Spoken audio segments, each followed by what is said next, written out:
թեմաներից մեկն է կոնկրետ վարչապետը, ուրեմն թեման հետևյալն է. հայերի եվրոպական ազգերի զարգացման գործընթացում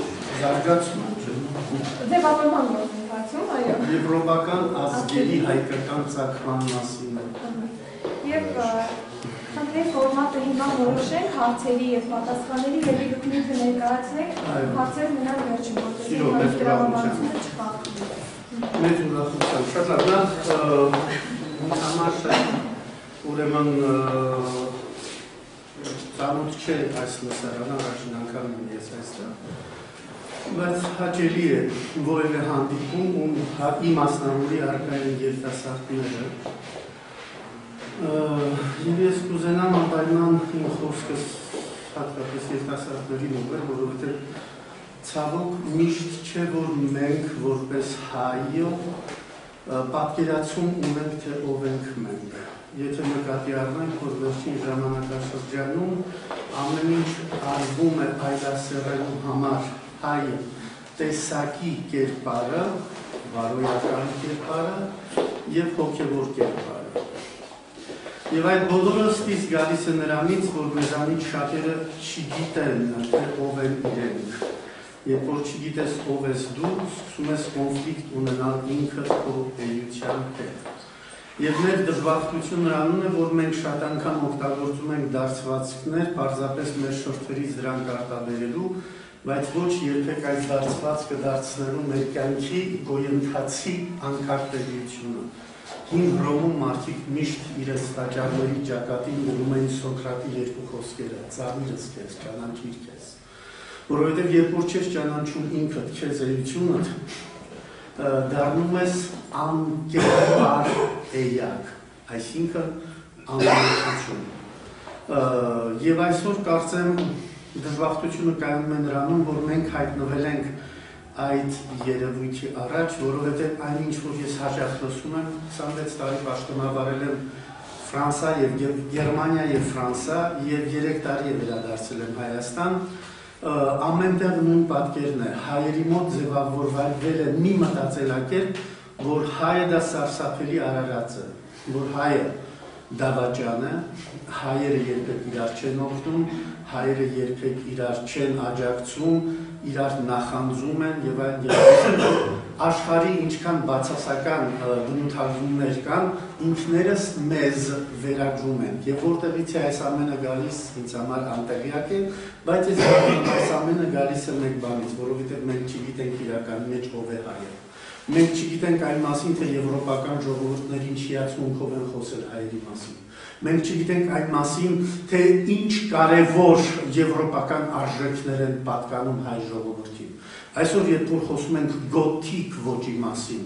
դա զուտ հայկական ոճ է, որ հայերն են տարել Եվրոպա։ Երբ որ խոսում ենք բազիլիկ ոճի մասին, զուտ հայկական ոճ է, որ հայերն են տարել Եվրոպա։ Երբ որ մենք խոսում ենք այսօր եվրոպական արժեքների կրողները լինելու մասին,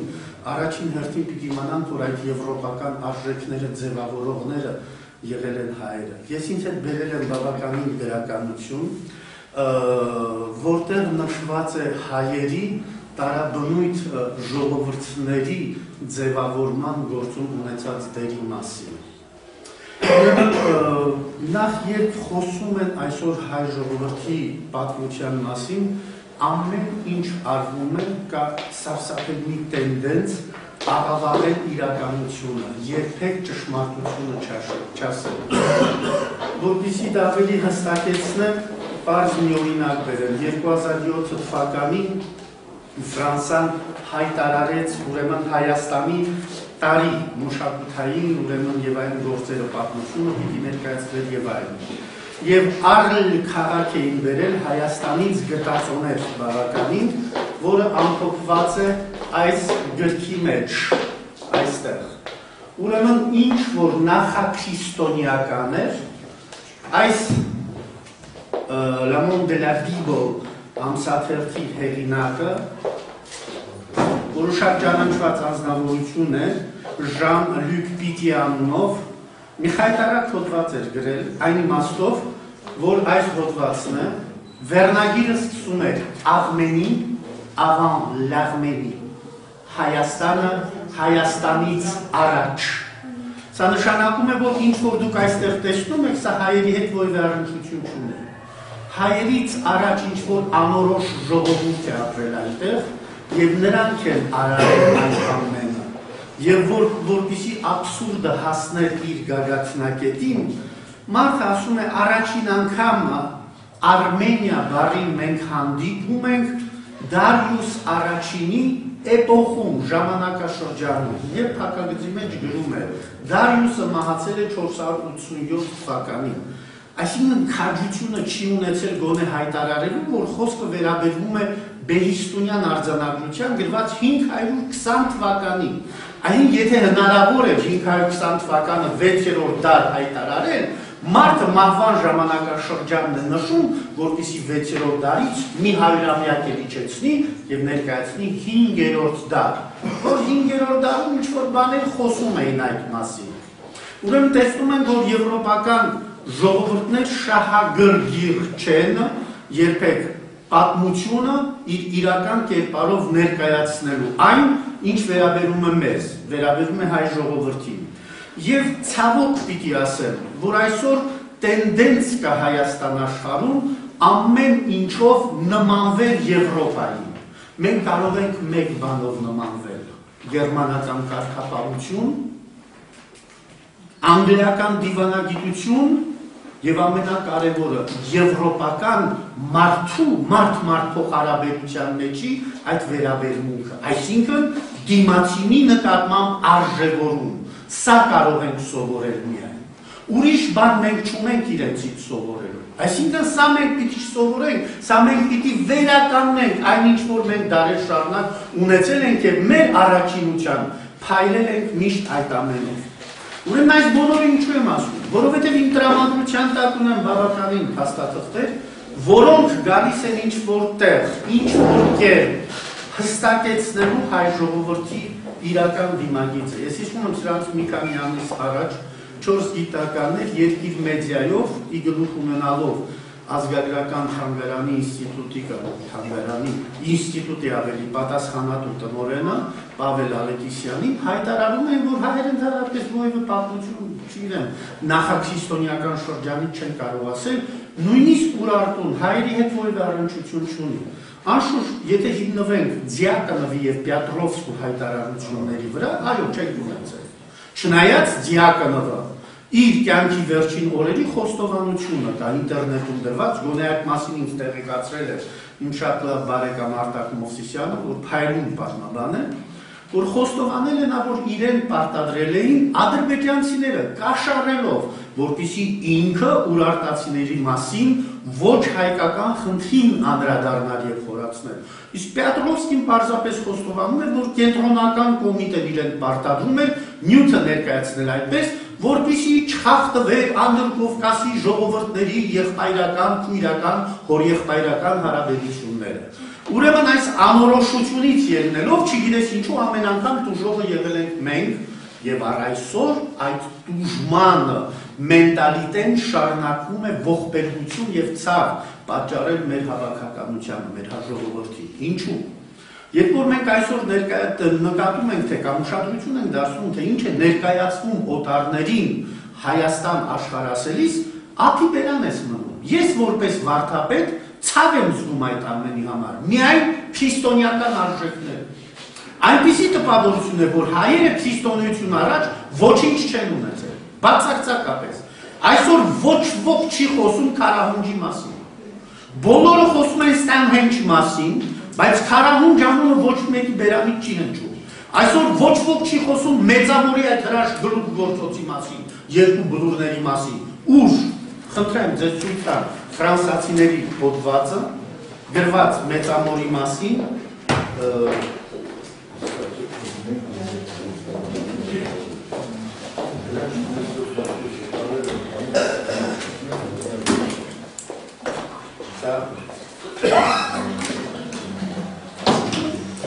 խնդրեմ, Մեծամոր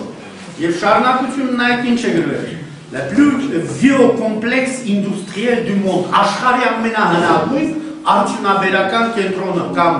ավելի մետալաձուլական կենտրոնը եւ 5-ից 7000 Քրիստոսից առաջ։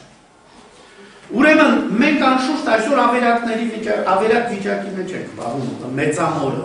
Նույնը վերաբերվում է նաև Արին Բերթին, որը 1000 Քրիստոսից առաջ է։ Նույնը վերաբերվում է Կարմիր Բլուրին, գնացեք մի հատ տեսեք ինչ վիճակում է։ Էլ չեմ ասում ագարակի հետ գերեզմանաշ, այսինքն գամբարանները բացեցին եւ Երանին չբացեին, այդպես այդ վիճակի էլ թողեցին, անմխիթար վիճակի։ Էլ չեմ ասում Շինգավիթի, որ գլուխ գործոցային բաներ կան այնտեղ։ Ուրեմն սա խոսում է այն մասին, որ մենք մեզ արժևորել չգիտենք։ Հիմա չգիտեմ որտեղից է գալիս այս ամենը։ Գալիս է մեզանից, թե գալիս է ինչ-որ հրահանգներից, որտեղ անդեմք, անդիմագից որոշ էակներ, որովհետև ես նրանց մարդ չեմ կարող համարել, ծառայելով այլոց, գալիս են այդ նրանց առաջարկությունը իրականացնում են մեր մեջ, ուրեմն բարոյալքելով, այլասերելով մեր ամբողջ մշակույթը։ Մենք մեղադրում ենք ամպագորգոր բառերով, որ թուրքերը ինչ են անում մեր հուշարձանների հետ, ադրբեջանցիները կոտրեցին ամբողջ, չգիտեմ, հուշարձանները, բայց նույն վերաբերմունք ունենք նաև մենք այսօր, մեր նկատմամբ։ Զարմանալի մի բան կա, չգիտեմ, գիտեք կամ ոչ։ Գտնվեց Հայաստանում աշխարհի ամենահնագույն կաշվե կոշիկը 5900 Վայոց ձորում։ Գտնվեց ամենահին հագուստը։ Գտնվել է աղջկա գլուխ ուղեղը մեջը, որը ուղարկվել է Անգլիա եւ առ այսօր ոչ մի տեղեկություն չկա։ Ոմանք ասում են իբրև թե գանգը գողացվել է,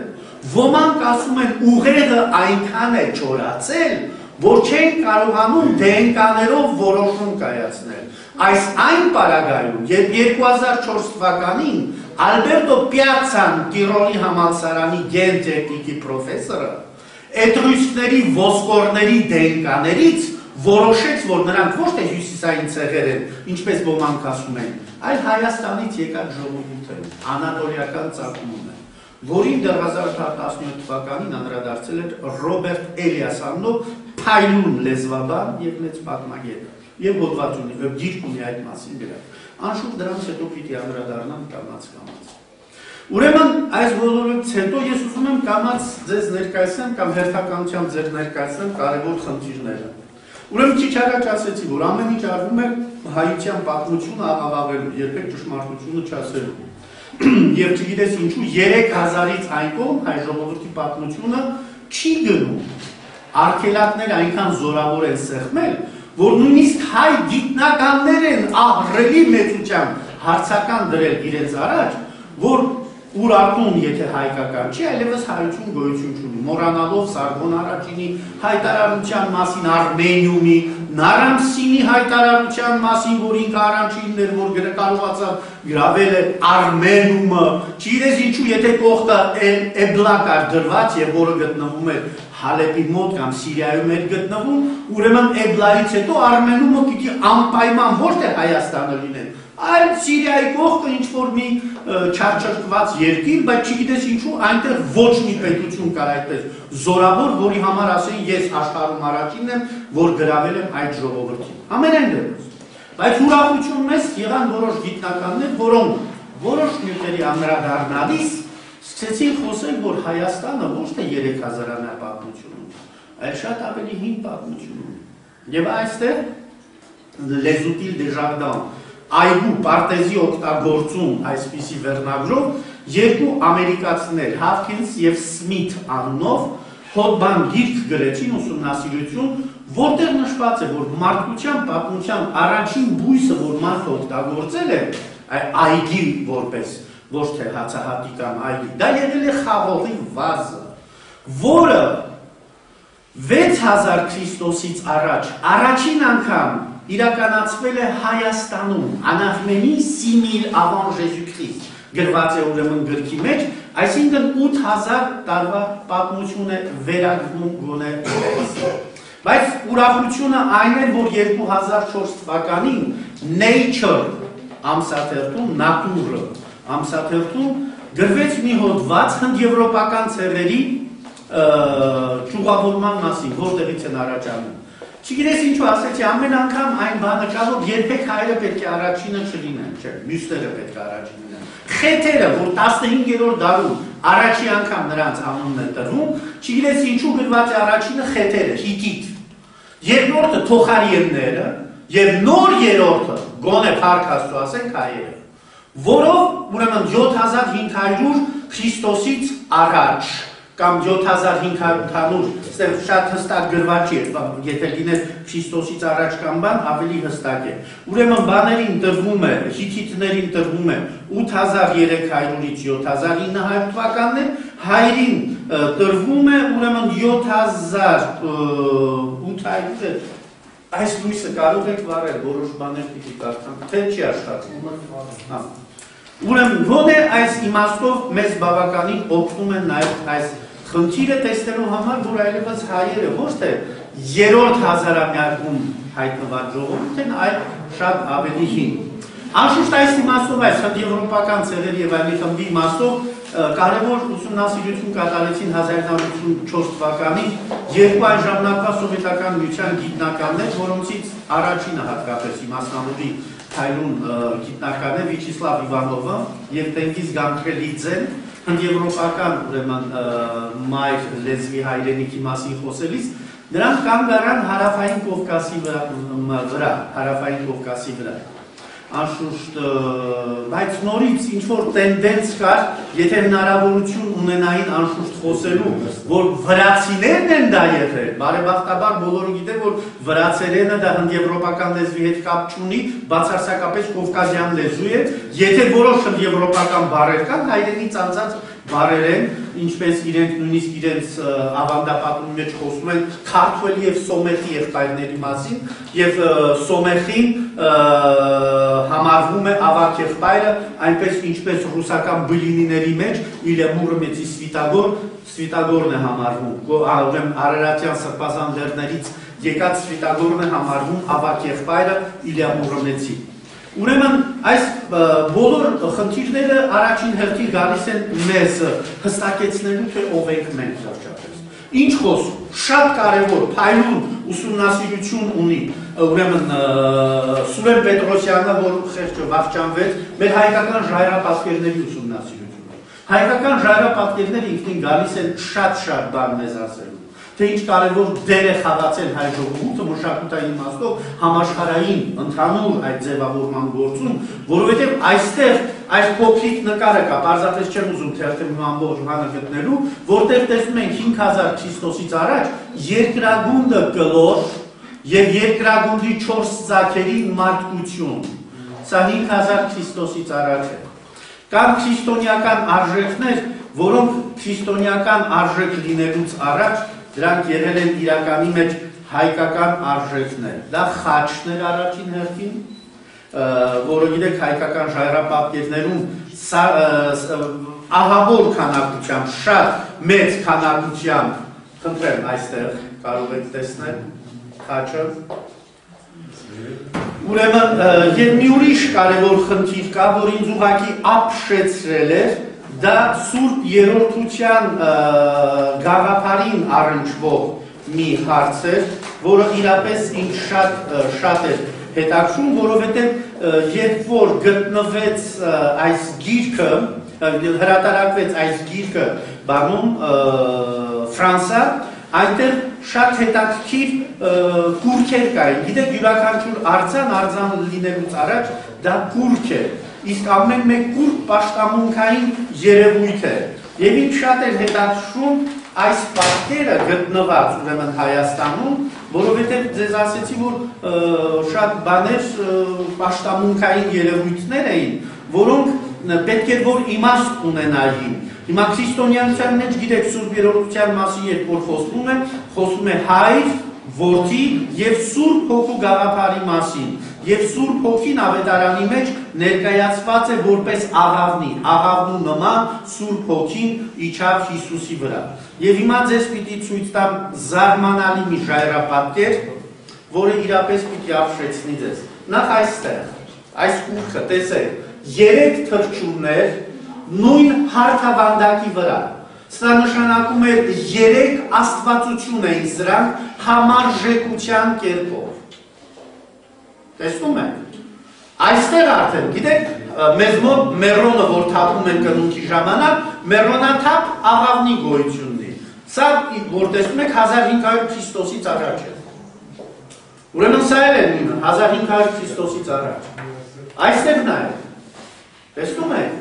1500 Քրիստոսից առաջ։ Սա օգտագործել են քուրմերը։ Հայ եկեղեցու մեջ ընդունված է ասելու, որ գիտեք եպիսկոպոսները կլոր այսպիսի բան են կրում, անունը Պանակե է, հուներեն բարով, եւ ասում են հույներից են հայերը վերցրել, Քավլիցի,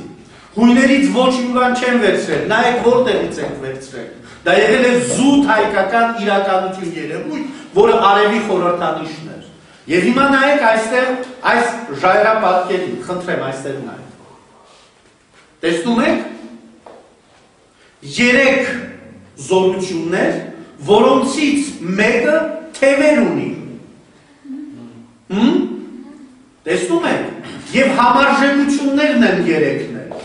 Ինչ են սրանք։ Դժբախտաբար առ այսօր մենք ոչինչ գիտենք մեր անցյալի մասին։ Միայն գիտենք մեկ բան, որ անցյալում մենք ունեցել ենք արժեքներ, որ այսօր մեզ համար արժեք չէ, բայց ուրիշների համար արժեք է։ Այդ արժեքներից մեկը ուզում եմ ձեզ ցույց տալ։ Մեծամորում գտնված այս կանթերը։ Գիտեք ինչ կանթեր է սա։ Ուրեմն երբ որ պեղվեց 1964 թվականին մեծամորի այդ շրջանը, գտան 7 աստվածների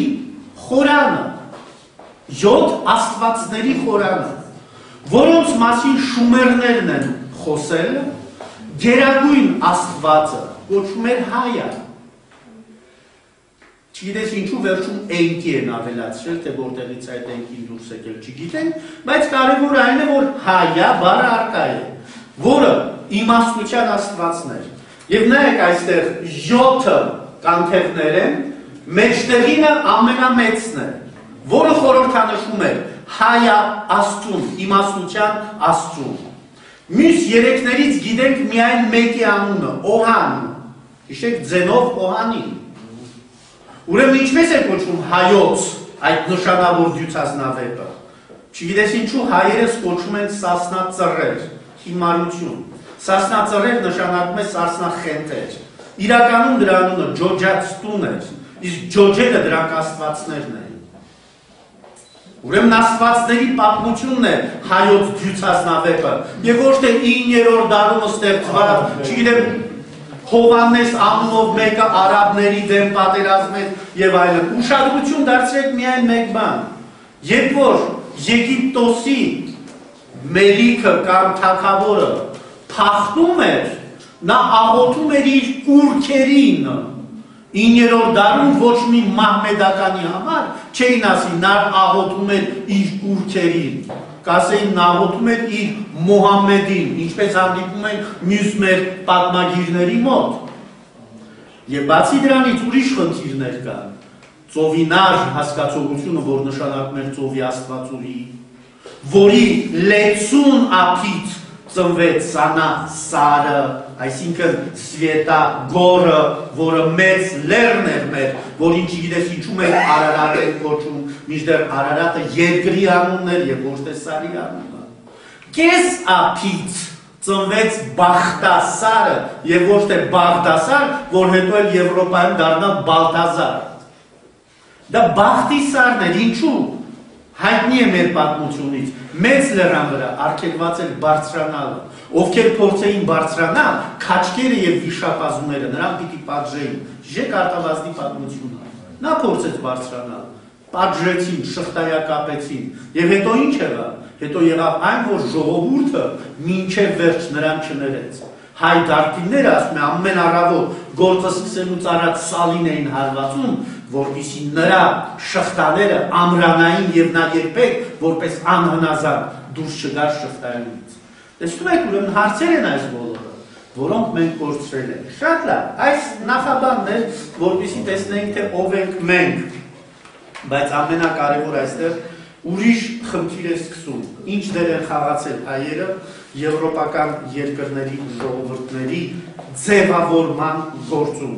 Ուրեմն քիչ առաջ ձեզ ասեցի 1818 թվական այս գիրքն է, որ ես ամբողջովին ունեմ, պարզապես բանախոսությունների ժամանակ ինձ ավելի հեշտ է այս պատճենները ներկայացնել։ 1818 թվական գրված է Ռոբերտ Էլիսն է սա, որի գիրքը կոչվում է, խնդրեմ, The Armenian Origins of Etrusc, Էտրուսկների հայկական ծագումը։ 1817 թվականին է գրել սա, մանրակրկիտ ուսումնասիրելով և համեմատական անելով էտրուսկներին տարբեր լեզուների հետ և հայրենի հետ և հայտարարում է էտրուսկները Հայաստանից եկած ժողովուրդ էին։ Ով էին էտրուսկները։ Էտրուսկները նախահայրերն էին հույների, նախահայրերն էին հռոմեացիների։ Եվ հիշեք, Ռոմուս և Ռոմուլուս եղբայրները, դա նույն մեր հեքիաթներ, Սանասար և Բաղդասար իբրև թե եղբայրները։ Հասկանում եք։ Ուրեմն, բացի այն, որ կա այս վկայությունը նրանց մասին, կա նաև տունը թողեցի, բանի Ալբերտո Պիացայի ուսումնասիրությունը դենկաների, ինչպես արդեն ասեցի, որը ինքնին գալիս է վկայելու էտրուսկների հայկական ծագման խնդիրը։ Բայց մեկ ուրիշ հարց կար, եվրոպական ժողովուրդների ծագումը կապում էին քելթերի հետ, ֆրանսերենով սելտ են կոչվում, քելտ, ուրեմն այդ ժողովուրդի հետ, ովքեր էին քելթերը, առ այսօր եվրոպացիները ոչինչ չգիտեն իրենց մասին։ Ինձ մոտ կա ուսումնասիրություն ֆրանսերենով, որտեղ գրված է, որ քելթերը Բավարիա, Գերմանիայում կոչվում էին բավարացիներ, Անգլիայում կոչվում էին բրետոններ, Ֆրանսիայում կոչվում էին գալեր։ Հիմա տեսնենք, թե այս ժողովուրդները ովքեր են։ Առաջինը սկսենք այս գրքից։ Սա Գերմանիայի ամենահնագույն գիրքն է, դաս Անոլիտ։ Անոն եղել է Քյոլնի եպիսկոպոսը, ուրեմն գործը գրվել է 1080 թվականին, և գործի մեկ, այո, ուրեմն գործի 27-րդ էջում, ուրեմն այս գործը գրված է երկու լեզուներով, հինը գերմաներենով, օրիգինալ տեքստը, և թարգմանությունն է։ Ուրեմն 20-րդ համարում այսպիսի տողեր կան, als das Bayerland sich im Tapfer widersetzte։ Խոսում է բավարացիների մասին, խոսքը բավարացիների մասին է։ Եվ նրանց մասին խոսելով ավելացնում է 15-րդ համարում։ Ihre Stamm war vormal dorthin gekommen aus dem hochgelegenen Armenien։ Իրենց ծագումը, բավարացիների ծագումը, այստեղ է եկել բարձրավանդակ լեռներ ունեցող Հայաստան աշխարհից։ Որպեսզի 11-րդ դարում գերմանացիները իմանային, թե ինչ է Հայաստան աշխարհը, որտեղ է դա գտնվում, ավելացնում է, wo nur aus der Arche ging, ուր Նոյը արխից, տապանից դուրս եկավ, als den Holzfang von den Tauben fingen hat, և ինքը աղավնու կողմից բերած ձիթաճյուղը գտավ, Anzeichen von den Arche gibt es noch heute, ուրեմն նշանները տապանի առայսօր դեռ կան auf den Bergen Արարատյան լեռների վրա։ Ուրեմն սա Գերմանիայի ամենահնագույն գիրքն է, որի մասին շատ հստակ գրված է բավարացիների հայկական ծագման շուրջ։ Այս գիրքը, որ տեսնում եք, իր բունը շարադրանքը եղել է ֆրանսերենով և հայտնի է Եվրոպայի որպես հնագույն գրքերից մեկը, կոչվում է ֆրանսերենով, կոչվում է Chanson de Roland, Ռոլանի երգը, սա թարգմանությունն է 12-րդ դարում կատարված և կոչվում է Das Rolandslied։ Ուրեմն, գիտեք, պատմությունը Ռոլանդի մասին էր, բայց իրականում Կարլ Մեծը, Կարլ 5-րդը, որ կարողացավ ամբողջ այդ եվրոպացի ժողովուրդներին համախմբել և դուրս գալ ընդդեմ արաբների, որոնք 11-ին արդեն Իսպանիա էին մտել և վտանգ կար, որ կարող են ամբողջ Եվրոպան գրավել։ Եվ այս ստեղծագործության 7791-րդ համարում, տողում, կարդում ենք ինչի մասին։ Կարլը փառաբանում է իր ամենաուժեղ, ամենահավատարիմ, ես ուզում եմ ես բարի վրա, դուք ուշադրություն դարձնեք, ամենահավատարիմ զինվորին, որին ասում է Աստված ինձ պարգևեց։ Ես հիմա պիտի կա ձեր մեջ գերմաներեն կարդացող։ Հա? Կա? Եկեք դուք կարդացեք։ Ինչու դուք կարդացեք։ Ավելի լավ է մեկ ուրիշը կարդա եւ թարգմանի, որպեսզի ավելի ես որ ես եմ անում, կարող են ասել իմպրովիզացիա է անում ուսացել։ Ես հասկանում եմ, հանգիստ կարդացեք։ Այո, մի հոգի հանգա։ Չէ, արարելի կարդացած կանքը։ Էլավ եթե կարդացեք։ Շատ կներեք, հնա մի անգարով հաստամ։ Հիմա ձեզնից վերև եկեղեցու բոլոր պաշտոնյաները, այս լեզուները գիտեն, կաթողիկոս, այո, կաթողիկոսները, արքեպիսկոպոսներ, եպիսկոպոսներ։ Ամեն մեկը մի լեզու, երկու լեզու գոնե գիտի։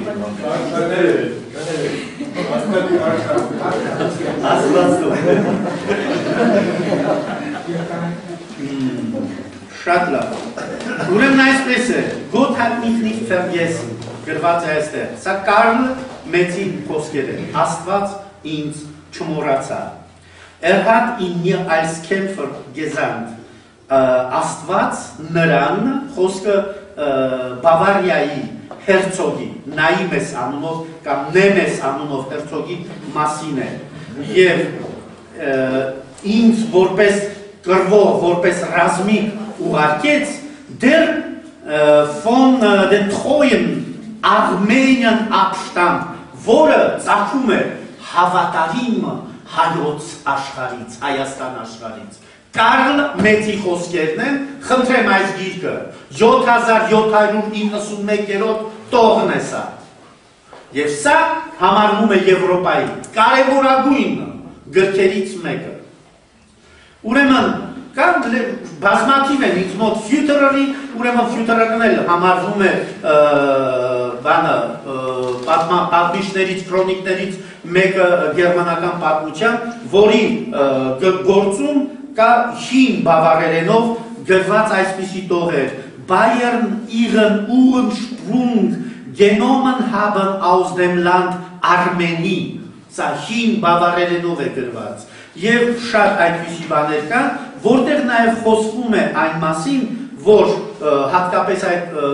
խնդիրը շատ հստակ է երևում Վայթ Արմբեկի մոտ, որը համարվում է բավարական պատմության ամենանշանավոր պատմիչը, բավարական պատմության պատմագիրներից, որ 67 հայտնի շբյուխեր նշանակում է հեթանոսական գրքերի հիման վրա ուսումնասիրել և շարադրել է Բավարիայի պատմությունը։ Եվ ինքն է, որ առաջին անգամը լինելով խոսում է Բավարիայի պատմության իրական անցուդարձի մասին, այսինքն, եթե այս պարագայում այնպես ընդհանուր խոսքեր եւ այն Բավարիայի պատմության, այստեղ շատ հստակ պատմվում է ինչը, թե ինչ է տեղի ունեցել ընդհանրապես։ Ուզում եմ ձեզ այդ հատվածը կարդալ։ Ուրեմն Արմբեկը 1492 թվականին է գրել իր գործը, կոչվում է Քրոնիկա Բայո-Արիովում, Բավարիայի քրոնիկը։ Ուրեմն այսպես է գրված. Բայո Արիուս mit seinem freisamen Volk, Բայո Արիուսը իր ազատատենչ ժողովրդի հետ միասին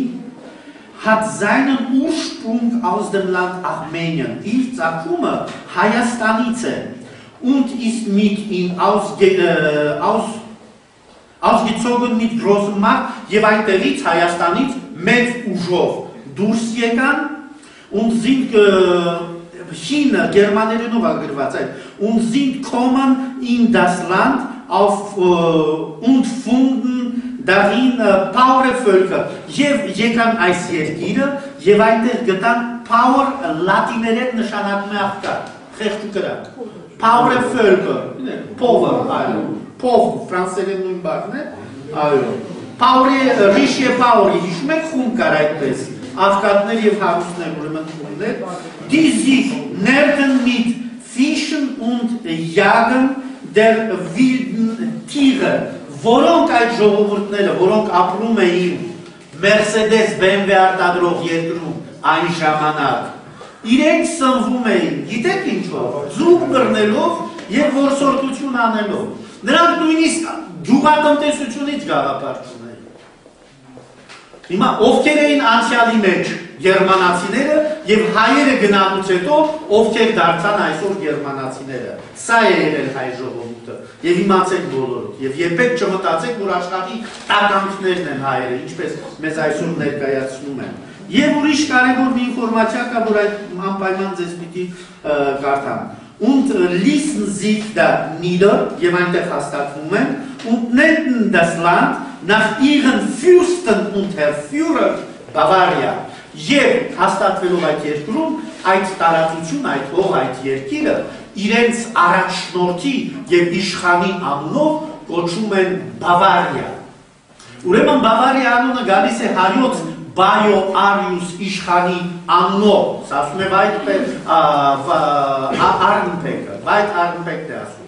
Այնպես որ ես ուզում եմ, որպեսզի ձեզանից յուրաքանչյուր երբ լսում է այս ամենը, չկարծի, որ ես եկել եմ այստեղ տատիկիս կամ պապիկիս հեքիաթները ձեզ մատուցել։ Ձեզ ասում եմ այն, ինչ որ գրված է այս փաստաթղթերի մեջ։ Ուրեմն այս ուսումնասիրությունների մեջ է Գերմանիա եւ Անգլիայից ստացա Anglo-Saxon Chronicle, Anglo-Saxon Chronicle։ Ուրեմն այս քրոնիկլը հրատարակել է 1861 թվականին Բենյամին Թորփ անունով մի պատմիչ, որը 4 հատորով ամփոփել է ամբողջ քրոնիկներ անգլիական եւ այնտեղ առաջին հատորի մեջ այսպիսի բաներ կան։ Առաջի տողերը վերաբերվում են թե մեծությունը ինչքան էր, անգլիական տարածության լայնությունը ինչքան էր։ Եվ շարունակում է. And here are in the Iceland 5 people. Կղզիում ապրում էին 5 ժողովուրդներ։ English, Breto-Welsh, բրետոնները եւ վելշերը համարվում են նույն ժողովուրդը։ Երկու տարբեր ցեղեր են, բայց նույնը, միասին է գրված։ Այնպես ինչպես հետագա բուկ լատին ժողովրդի մասին է խոսում, ուրեմն բուկը եղել է մի ցեղ, լատինները ուրիշ ցեղ, բայց երկուսն էլ հենց նույն ժողովուրդն են։ Եվ ասում է English, Breto-Welsh, Scottish, Pictish and Book Latin. The first inhabiting this land were Britons. They came from Armenia. Ուրեմն երբ որ այս բանը գտա, բայց դժբախտաբար, չգիտես ինչու, մեր շատ սիրելի Բենյամին Թորփը ինքը իր գլխի որոշել է, որ քրոնիկ գրողը սխալ է գրել։ Պետք չէ որ Արմենիա լիներ, պետք է գրել Արմորիկ։ Իսկ Արմորիկը դա գտնվում է ֆրանսական Բրիտանիայում, որի բուն անունը Արվերիկ է եղել։ Արվերիկ, բուն անունը։ Հիմա դրան պիտի անդրադառնամ։ Երբ տեղափոխվեցի Գերմանիայից, ուրեմն Ֆրանսա պաշտոնավարելու, մի առիթով ինձ մեկը խոսեց բանի մասին։ Բրիտանիայում, ֆրանսական Բրիտանիայում գոյություն ունեցող մի փարոսի մասին, որի անունն է Արմեն։ Երբ այդ մասին խոսեցի պրոֆեսոր Մահեկա, գիտեք հայագետ, նրա հետ ինքը Բրիտանիայից է, բրետոն է ինքը։ Ասեցի պրոֆեսոր, այսպիսի բան կա, որ Արմեն է կոչվում փարոս, այո ասեց, բայց Ա-ը նշանակում է քար, Մեն-ը նշանակում է աստիճան։ Անշուշտ իրեն պիտի հավատայի եւ հավատացի այդ պահին, բայց բարեբախտությունը ունեցա հետագայում գտնելու բրետոներեն, ֆրանսերեն բառարան։ Ար իրոք նշանակում էր քարե աստիճան, բայց Մեն ոչ ման չէր նշանակում։ Եվ զարմանս ինձ, երբ որ սկսեցի ուսումնասիրել բրետոներեն լեզուն, այս բոլոր բառերը, որ տեսնում եք, բրետոներեն են եւ հայերեն։ Ձեզ մի քանիսը։ Ապա բրետոներեն բառը։ Դեպույքը ֆրանսերեն, այն բանից հետո որ, այսինքն ապան հայերեն։ Անվատուր բրետոներեն բառը, ֆրանսերեն, ապելասիոն, անուն տալ, կոչել։ Արվեստ բրետոներեն բառը։ Նշանակում է սեն, տաբլո, ակտ, այսինքն թատրոնի հետ կապված խնդիրներ։ Իսկ բուն արվեստ բառը բրետոներեն կոչվում է արզ։ Ուրեմն ամենահետաքրքիրը նրանում է, որ արզ հայրենի մեջ մենք ունենք արզն բառը հայկազյան բառարանի մեջ, որ արվեստի ձև է, երբ որ կտորի վրա մոմով նկարներ էին արվում։ Հասկանում եք, դա կոչվում են արցնել։ Հետո բրետոներեն արչ, հայրեն, ֆրանսերեն ուրս, հայրեն արչ։ Բրետոներեն այսքան, այդքան, նշանակում է կտոր, հատված։ Եվ սրա նման բազում բարեր և հետաքրքիր բրետոներեն մերնելին մերնելը, ասում են մերվելը։ Հետո Բրիտանիայում, ֆրանսական Բրիտանիայում կա քաղաք, որի անունն է Վան, և այս էջը ես վերցրել եմ բրիտոնական բանից, կայքեջից, և այստեղ խոսում է շատ հետաքրքիր մի բանի մասին, հերմին կենդանի մասին։ Հերմինը, մենք հերմինե ենք ասում, չէ, դա կենդանի անունն է, որը հայերեն կոչվում է կզաքիս, այս կենդանին է։ Ուրեմն ամառը շագանակագույն է, կենդանում մորթը, ձմեռը ջերմակ։ Եվ հայոց իշխանները նայեք ինչպիսի թիկնոց էին դնում այդ հերմենի մորթուց պատրաստած, միայն իշխաններ իրավունք ունեն, այստեղ այդ նկարը կա։ Եվ զարմանալիորեն իրենք են նշել, որ լատիներեն ձևը այդ կենդանում կոչվում էր մուս Արմենիա, հայկական մուկ։ Եվ հայկական մուկը բրետոնները կոչվում են հերմեն։ Հին լատինե բանով ֆրանսացիները հերմեն էին կոչում թե կենդանուն և թե հայերին։ Այսինքն Հերմինիան Հայաստանն էր իրենց համար։ Հասկանում եք, սա բառը ինչու եմ նշում, քիչ հետո պիտի անդրադառնա նաև այդ խնդրին։ Ուրեմն Վան քաղաքի խորհրդանիշը այս կենդանին է։ Կզաքիսն է Վան քաղաքի խորհրդանիշը։ Եվ հիմա անդրադառնանք այն անուններին, որոնք առկա են ֆրանսական Բրիտանիայում։ Առաջինը Անահիտ, երկրորդը Աստրիկ, երրորդը Արսեն, չորրորդը Վազգեն, հինգերորդը Ամուրի, վեցերորդը Կարոտ, յոթերորդը Էրվան, ութերորդը Էրիկ։ Ուրեմն Էրը բրետոնորեն նշանակում է տղամարդ։ Այնպես ինչպես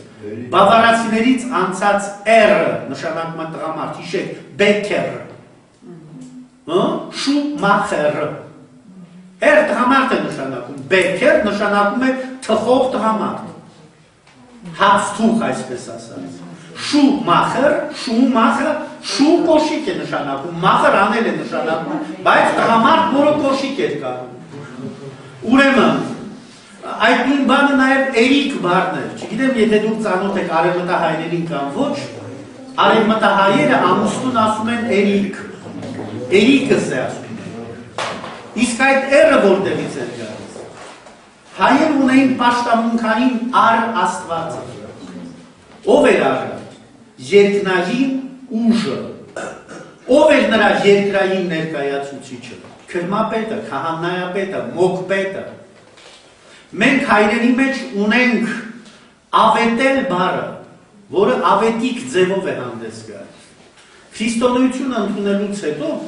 ավետիկ բառը փոխեց իր իմաստը։ Այն պահեցին ավետից ընդհանրապես կա։ Ուրեմն այդ տարբերակը պահել են հռոմեացիները։ Ինչպես էին ողջունում կեսարներին։ Ave Cezar, ինչ էր նշանակում Ave, ողջույն, բարև։ Ուրեմն հայրենի մեջ Ave-ն նույն իմաստ ունի։ Միակ լեզուն բարբարը, որ պահել է, դա Գանձակի բարբարն է եղել, համաձայն Հրաչյա Աճարյանի արմատական բառարանի։ Ուրեմն Ave, դիք նշանակում էր ողջույն աստվածներին։ Կեսարը, քանի որ համարվում էր երկրի վրա Աստծո ներկայացուցիչը, նրան ողջունում էին այնպես, ինչպես աստվածներին էին ողջունում։ Ուրեմն Արը երկնքի աստվածն էր, Էրը երկրի վրա նրա ներկայացուցիչն էր, քահանայապետը, որ միաժամանակ թագավորն էր, կամ արքան էր ավելի ճիշտ։ Ուրեմն Էրիկը ով էր, տան թագավորն էր։ Այդ իսկ պատճառով, երբ որ ամուսինը մահանում էր կինը, ինչ էր հայտարարում, արևս մարեցավ, որովհետև տան արևը, աստվածը, տղամարդն էր համարվում։ Բայց փոքր Էրը, փոքր Էրիկը, հասկանում եք, սրանք շատ կարևոր բաներ են, որպեսզի մենք հասկանանք արժեքը մեր ինքնության, էության, լեզվի, իմաստ տանք։ Ես շատ անգամ ասում եմ, ցավով եմ լսում, թե ինչպես այսօր մորթոտում են հայոց լեզուն, իրենց տժժացնելով ու ժարի տանելով։ Սպանում ենք մեր լեզուն, առանց հասկանալու, որ բարի մեջ ուժը կա, էությունը տեղը։ Հիշեք, չար մագիա, չորնայ մագիա կոչված, կամ մաշինուախ կոչվածը, ինչպես է սկսում իր կախարդությունը, ագրակադաբրա, և մտնում էր չար ուժի սորության մեջ։ Կարդացեք մեր մի հատ խմայական գրականությունը, ամբողջ բարերի վրա հիմնված բաները։ Ուրեմն բարիություն դու կարող եք բարերով անել, ձևակերպումներով, չարություն կարող եք սկսել ձևակերպումները բարերով իրականացնելով։ Ուրեմն բարի մեջ զորություն կա, ուժ կա։ Մենք չենք արժևորում մեր բարերը, այդ պատճառով հայտնվել ենք այս ողբերգական վիճակի մեջ։ Ուրեմն, երբ բավականին կարծել խոսեցի այս բրետոնների խնդրի մասին, և կան շատ բաներ կան, Ուելշերի մասին, գիտեք, Ուելշերը հատուկ բաներ ունեն, խաչեր ունեն, նախաքրիստոնեական խաչեր են, դրանք որ տիպիկ հայկական խաչեր են, խաչքարեր ավելի ճիշտ, այդ խաչքարերի արվեստը, որ տիպիկ է, իռլանդական են զորում այդ խաչերը, իռլանդացիները հենց իրենք Ուելշեր են, և զարմանալիորեն Ուելշերը Ֆրանսայում կոչվում են գայլիկներ, գոլուա բառը ֆրանսերեն գալիս է գայլիկ, ինքը արդեն գրվում է այդպես, G-A-O-I-L-L և այլն, այսինքն գայլիկ գայլ բառն է։ Գիտեք, որ Հայաստանում եղել է նաև պաշտամունքային տարբեր աստվածություններ, կենդանական և այլ, մենք ունենք օրինակ այսպես հետաքրքիր բառ,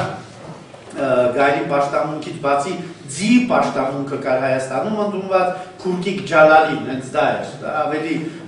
ձի պաշտամունքային աստվածություն էր, քան ինչ-որ մարբան, ասենք, որպես պարս ձի և այլն, որովհետև երբ որ կարդում եք մեր այդ ջոջացտունը կամ Սասունցի Դավիթ էպոսը, տեսնում եք, որ այնտեղ երկխոսությունը, երբ որ պարավը իրականացնում է Քուրկիկ Ջալալու հետ, ասում եք Քուրկիկ Ջալալի դու խղճա Դավիթին, նա հեր չունի, դու արա նրան հերություն, նա մեր չունի, դու արա նրան մերություն, այս բոլորը խոսում են մասին, որ դա պաշտամունքային բան է, և մենք ունենք անշուշտ Հայաստանում գտնված այդ պաշտամունքային կենդանու բաները, դեմքը և այլն, որին անշուշտ շատ չենք անդրադառնում։ Ուրեմն, դրանից հետո, բաներից հետո, անուն ինչ է, բավարացներից հետո, ես ուզում եմ անդրադառնալ գոլերին։ Ուրեմն կա հատուկ բառարան, կոչվում է ուլանգը էքսպլիկասիոն, ինչպես է, Dictionnaire pour langue française, այո, և այնտեղ այս հատվածը կա, այս փոքրիկ մի հատված է, մեջբերել ովքեր ուզում են կարդալ, կարող են կարդալ, այստեղ գրված է, որ բավարացիները, ներողություն, գոլերը իրենց ծագումով բավարացիներ են, իրենց լեզվով բրետոններ են նրանք, խոսում են բրետոներեն,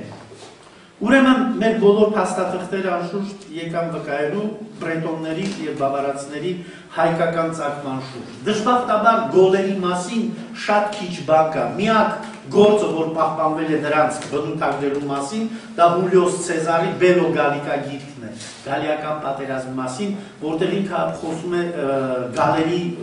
էության կերպարի մասին։ Ասում է նրանք սարսափելի քաջ մարդիկ էին, վախ ասած բանը իրենց մոտ չկար, ինչու, որովհետև ասում է իրենք հավատում էին, որ մահից հետո հոգին կրկին մարմին է առնում։ Եթե ձեզ ծանոթ է Գիլգամեշի դյուցասնավեպը, հիշում եք Գիլգամեշը, բացի այն, որ Հայաստանը կոչում էր աստվածների երկիր,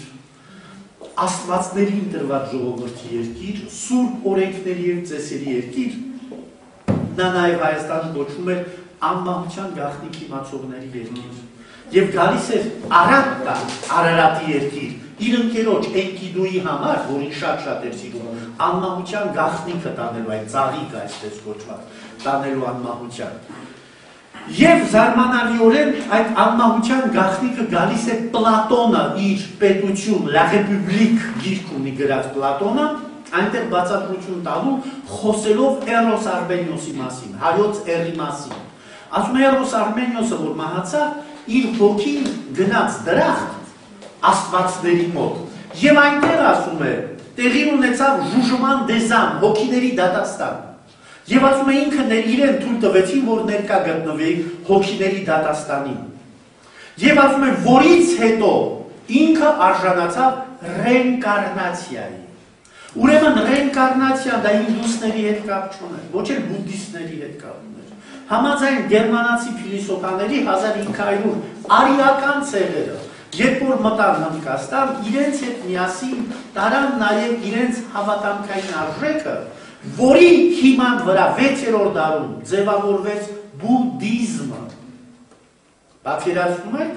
6-րդ դարում հայկական հավատքի հիման վրա ձևավորվել է բուդդիզմը։ Իսկ այդ ռենկարնացիայի ամենափայլուն դեմքը ով էր, մեռնող եւ հարություն առնող Արա գեղեցիկը։ Հասկանում եք ինչ հետաքրքիր բան է կատարում։ Այս նույն հավատքին հավատամք ունեին նաև հրեաները։ Հիշեք ավետարանական տողերը, Քրիստոս հարցրեց աշակերտներին, մարդիկ ինչ են ասում իմ մասին, ով եմ ես։ Առաքյալները ասեցին, մարդիկ ասում են դու Եղիան ես, կամ մարգարեներից մեկը, կամ էլ Հովհաննես Մկրտիչը։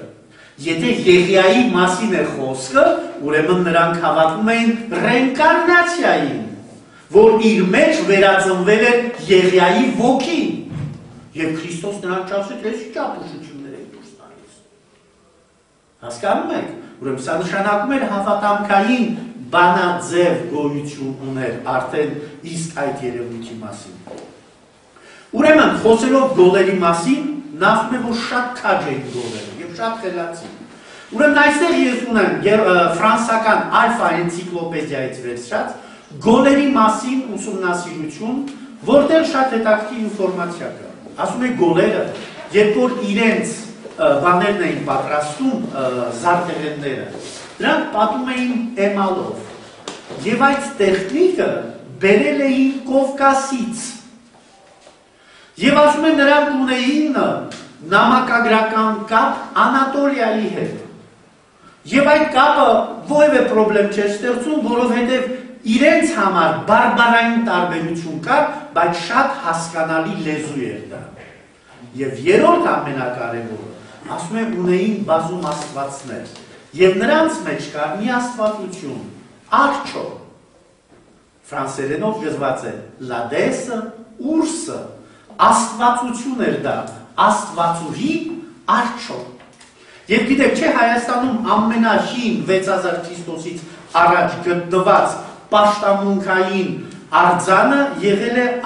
Արչի արձանը, գտնված Հայաստանում։ Հիմա ես ձեզ անպայման ցույց կտամ այդ այստեղ նախ սա, տեսեք վրան նույնիսկ կանթեր կա դրված, տեսնում եք Արչի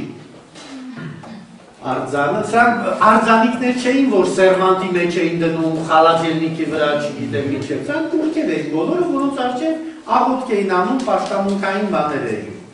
Ուրեմն այսպիսով մեզ համար, հա, սա է, այս որ տեսնում եք, Արչի, ուրեմն արձանիկը, կուրքը, գտնված Հայաստանում։ Ուրեմն այս բոլորը գալիս է մեզ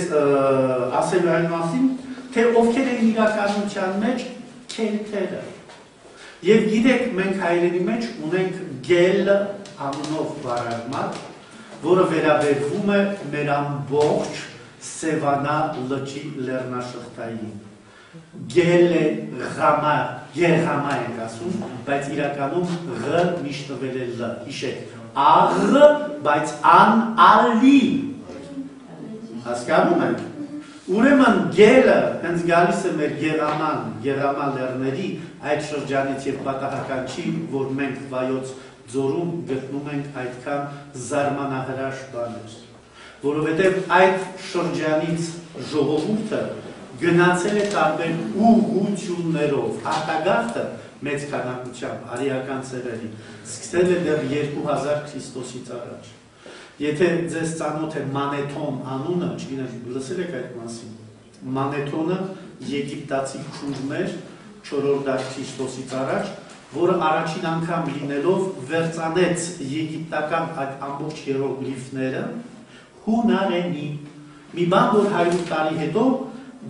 Բաբելոնում, Նինվեյում արեց Բերոսոսը։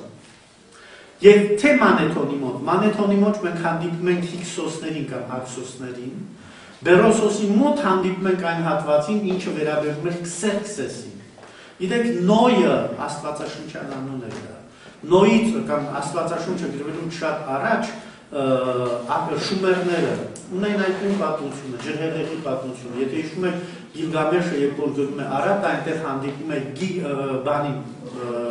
Ուտնափիշտիմին, որը ջրհեղեղից ազատվածն էր։ Իսկ աքադական տարբերակի մեջ դա կոչվում է Զյուսուդրա։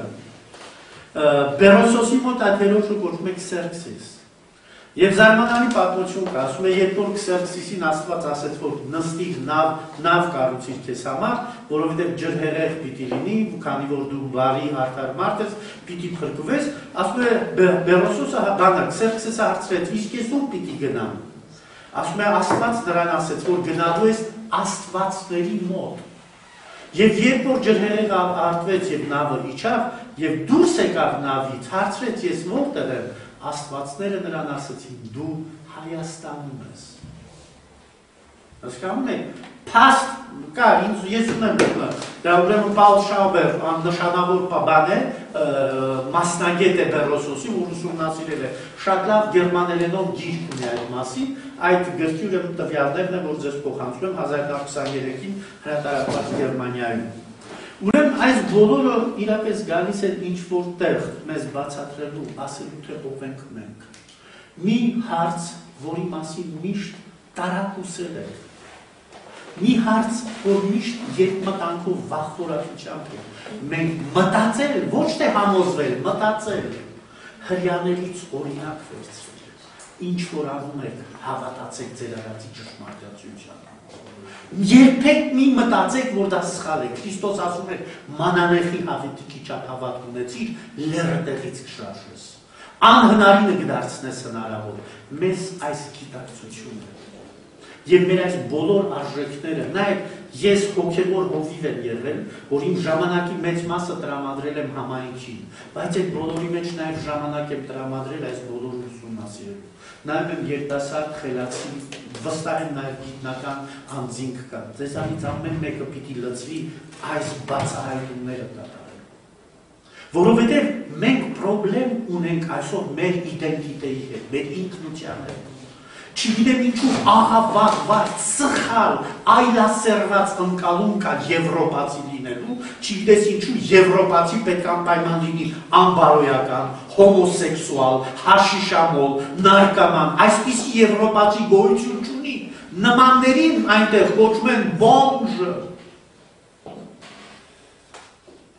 Մի համեմատվեք նմանների հետ, արժեք չունեն հոմոսեքսուալները, գործի տեղ որ գնում են, չէ, ոչ մեկը չի ուզում նրանց գործի ընդունել։ Պրոբլեմ ունեն, որ գալիս են այստեղ եվրոպացիները շեփորահարում են, մի հավատացեք այդ խոսքերին։ Մեր մոտ էլ լավ են ընդունում են, պաշտոններ են տալիս։ Մենք ենք եվրոպացի։ Դե եթե դուք այդ ձևով եք ուզում եվրոպացի լինեք, ուրեմն դուք եք եվրոպացի։ Որովհետև Եվրոպայում այդպիսի եվրոպացի գոյություն չունի։ Շատ լավ, ուրեմն տեսնում եք ինչքան նյութեր կան, անշուշտ այս ընդհանուր բաններ, այստեղ էլ ուզում եմ ձեզ նաև ցույց տալ գերմանացիների կողմից հրատարակված բավարացների ծագման պատմությունը, որտեղ առաջին անունը գրված է Բավարիոս։ Եղել է նաև Նորիքս անունով, այս մոռացա։ Նորիքս անունով մի իշխան, հայոց իշխան, բացառիկ քաջ, ասում են նրա նման քաջ աշխարհը դեռ չի տեսել, որին կոչում էին Հերկուլեսի տղան, գերմանացիները։ Մենք չգիտենք դրա մասին ոչինչ չգիտենք, որը եղել է հիմնադիրը ավստրիացիների։ Ավստրիան կոչվել է Դասլանդեր Նորիկը, նորիկների երկիրը, Նորիքսի անունով։ Ինքն է եղել հիմնադիրը, գիտեք որ քաղաքի, Նյուրնբերգի, որի բուն անունը եղել է Նորեքսբուրգը։ Հետագայում է Նյուրնբերգ դարձել։ Նորիքսբուրգ է եղել այդ քաղաքի անունը։ Եվ հետաքրքիր բան կա, այս բավարական գրքի մեջ, այն փոքրիկ գրքը, որ ձեզ ցույց տվեցի, խոսում է այնտեղ բավարականը սուրի մասին, եւ գիտեք ինչ է կոչվում այդ սուրը։ Նորիկյան սուր։ Պատկերացնում եք հայկական երկսայր սուրը, որ չգիտես ինչու դարձել է քելթերի սուր, ճիշտ է, եթե նկատի ունենք, որ քելթերը գնացին Հայաստանից, իրենց սուրն են դա։ Այո, ուրեմն եւ այդտեղից դժբախտաբար այսօր ավստրիացիները նորիկյան անուն օգտագործում են հատուկ տեսակի ձիերի համար միայն։ Հատուկ տեսակի ձիեր կան, դրանց կոչվում են նորիկյան ձիեր։ Ուրիշ նորիկյան ոչ մի բան գոյություն չունի։ Նորիքսի մասին ոչ մի ինֆորմացիա այսօր գոյություն չունի, բայց բարեբախտաբար այստեղ պահպանված է այդ անունը եւ ձեզ ուրիշ մեկ բան։ Եվ գրված է Ֆոնաղմենիում, Հայաստանից է ինքը։ Նշված է ովքեր հետաքրքիր ունեն, կարող են գալ եւ նայել։ Ուրիշ հետաքրքիր մի բան կար կապված Բայոարիուսի հետ։ Ուրեմն նա երկու տղա ուներ։ Մեծ տղայի անունը Բոհեմ էր, փոքր տղայի անունն էր Ինգրամը։ Փոքր տղայի անունով Ինգոլշտատ կա, Մյունխենից մի քիչ վերև 90 կիլոմետր դեպի հյուսիս, այդ քաղաքն է բան եղել, բայց մեծ տղայի անունով համաձայն բավարական պատմության, ասենք Մովսես Խորենացին հանդիսացող, նախահայրը հանդիսացող պատմիչ կա Ավենտինուս լատինական անունով, Յոհանես Թուր Մայր գերմանական անունով, որը 16-րդ դարի պատմիչ է, ինքը ուրեմն այդ ժամանակաշրջանի երկու եղբայրներ են եղել, հերցոգները Բավարիային, Լյուդվիգ եւ Վիլհելմը, բավարացի իշխանների պատվերով պատմուն գիրքն է գրել բավարացական հերցոգների պատմությունը։ Եվ այնտեղ նշում է, որ Բոհեմիան, գիտեք, չէ, Չեխիա, Մորավիա, նախապես կոչվել է Հերմենիա։ Ինչ է Հերմենը։ Կենթանու անուններ, չէ։ Որ ասում է նշանակում էր Արմենիա։ Իսկ հետագայում այդ երկիրը կոչվեց Բոհեմը ի պատիվ Բոհեմունդուսի, որը Բայոարիուսի ավագ տղան էր։ Ուրեմն այս մասին ես հրատարակեցի նաև Օրժ ամսաթերթում, որ Չեխիայում է հրատարակվում, եւ Հակոբն է գլխավոր խմբագիրը, ինքը թարգմանել չեխերենի եւ նշեց այնտեղ, որ համաձայն գերմանական փաստերի մորավիացիները Հայկայաստանից եկած ժողովուրդներ են։ Ուրեմն այս բոլորը մեկ էլ ձեզ մի ուրիշ հետաքրքիր բան ասեմ, գիտեք ֆրանսիացի նշանավոր բյուզանդագետ կա Շարլ Դիլ անունով, որը ուսումնասիրություն ունի les grands problèmes de l'histoire Byzance, ուրեմն Բյուզանդիայի մեծ պատմությունը 1943-ին գրված, այնտեղ խոսում է բյուզանդական պատմության մասին, եւ անշուշտ իթիվս այլ բավականին հետաքրքիր նյութերի կա նաեւ շատ հետաքրքիր մի տեղեկություն։ Կիև քաղաքը, գիտեք ով է հիմնել Սմբատ Բագրատունին 7-րդ դարում, եւ այդ քաղաքը կոչվել է Սմբատաբուրգ, որը եղել է հիմնականում ռազմակայան, եւ հետագայում այնտեղ անշուշտ ձևավորվել է այդ քաղաքը, իսկ եթե ուսումնասիրեք Կիևի պատմությունը, Կիևում նշանավոր լավրան կա, չէ, Պիչովսկայա լավրան, ուրեմն այնտեղ 73-74 թվականներին գտան կատակոմբներ գտան, եւ կատակոմբներ ունեին պատերին պատկերներ, եւ իզարմանս բոլորի եռալեզու էին դրանք, հայերեն, ռուսերեն կամ սլովերեն, եթե կարող են կամ ուկրաիներեն եւ լեհերեն։ Եվ իզարմանս բոլորի այսօր կենտրոնական խորանը կա եւ կողքերը երկու խորաններ։ Աջ խորանում 23 հայկական արձանագրություններ կան այնտեղ։ Չգիտեմ, ձեզ տեղյակ եք կամ ոչ, Ռուսիայի պատմությունը սկսում է 9-րդ դար Կիևյան Ռուսիայից։ Եվ Կիևյան Ռուսիայի ամենափայլուն դեմքով էր Վլադիմիրը, որը ընդունեց 1887 թվականին քրիստոնեությունը։ Գիտեք ինչպես է ընդունել։ Նրա կինը Աննա, բյուզանդական հայոց արքայի քույրը, իր հետ ամուսնանալու, այդ քաղաքական ամուսնություն էր, պայմանը մեկն էր, ես կամուսնանամ, եթե իմ հեթանոս ամուսինը ընդունի քրիստոնեությունը։ Եվ նա ընդունեց հեթանոս Վլադիմիրը, Աննայի պարտադրանքով։ Եվ ամուսնացան հայկական ռիտով, հայ եկեղեցականն է նրանց պսակել։ Ուրեմն առ այսօր Վլադիմիրը համարվում է Սուրբ ռուսական եկեղեցում Աննան եւ իր երկու երեխաները, որոնք նորից հայկական ծեսով են ամուսնացել, սուրբ չեն համարվում ռուս եկեղեցում։ Կարող եք պատկերացնել։ Այնպես որ զգացեք ով եք դուք, ում սերունդ եք դուք եւ հպարտանները հպարտանում են մեկ բանով, ասելով մենք Աստծուն տրված ժողովուրդն ենք եւ այդ բանով իրենք իրենց ուժ են տալիս, ես ձեզ ասում եմ հպարտ եղեք, տեսեք թե ով եք դուք, ինչ արժեքներ ունեցող ժողովրդի զավակներն են, որոնց մասին միայն հիացումով են խոսում։ Շատ լավ, շնորհակալություն։ Հարցեր չգիտեմ, բայց իհարկե իանալ եւ այլն այդ սիրողականը սեր բառից ոչ թե դիլետանտությունից, բայց մենք մեր այսօրը, մեր այս անցյալ դարներն ենք ամեն քայլափոխի բանանում, դուք ասեք, ժխտում կամ էլ կեղծում, մենք ինքներս առանց որևէ ճնշման, չգիտես ինչու։ Ես կներեք, որ այդպես եմ ասում, ձեր ասած բանաների, Քրիստոսի ասած, ոնց որ մենք, որ ասում ենք Կոմիտաս վարդապետը գտավ մեր խազերը, ոչ թե ստեղծեց, նրա արժեքը փոքրանում է, թե չէ, չի փոքրանում, չէ արածի արժեքը։ Նույն կերպեր պետք է չփոքրանա, որ Մեսրոպ Պաշտոնցը կներեք, ես անկոչում անպաշտոն բժիշկ եմ,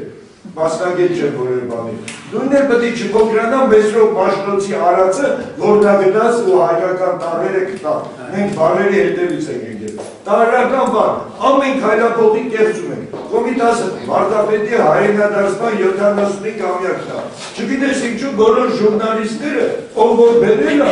անունը գրում են Փարիզաբնակ, բայց այդ մարդը սովետական պաշտոնյա էր, դա ինչ կապ ունի։ Այսինքն թույլատնում են, որ սովետը չի բերել, սովետի հետներ անցած, հարցը դրանը չի։ Այդ մարդը ինչ պաշտոնյա է լինել, ինչ երկրի, ինչ նույնիսկ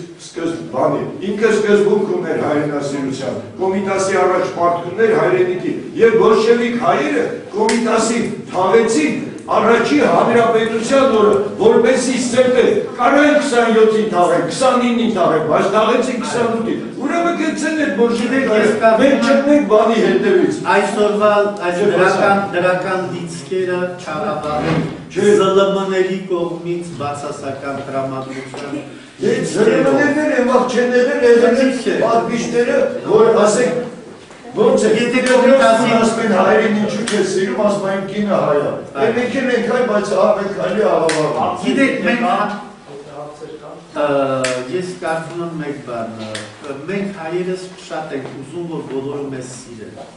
Բոլորը մեզ սիրեն, երբ որ մենք բոլորս իրար սիրենք։ Այնպես որ շատ հարցեր կան այս դիրքի հետ։ Կարծում եմ մի հարց տամ կներեք, շատ հաճելի է